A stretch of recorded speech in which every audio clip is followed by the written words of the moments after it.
Spicy bulldog noodles ba ang hanap mo?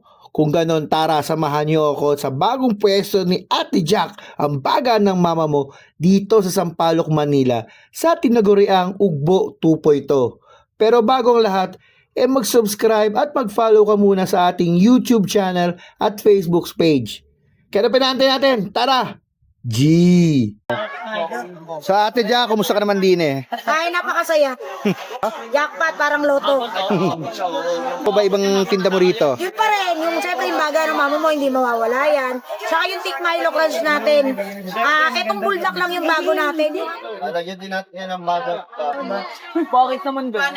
At eto na nga yung isa sa mga bagong produkto ni Ate Jack, no? Ito yung bulldog na ang daming kabataang nahuhumaling kasi kahit maanghang, ayos na ayos talaga, diba? So meron tayong hapis na cheese na may konting grabe, oh. Ano natin to? Natagilid po. Kaya ano pa inaantay nyo? Dayuhin nyo na rito sa Sampaloc o yung tinatawag na Fusion Alley at kita kayo sa sunod po food trip.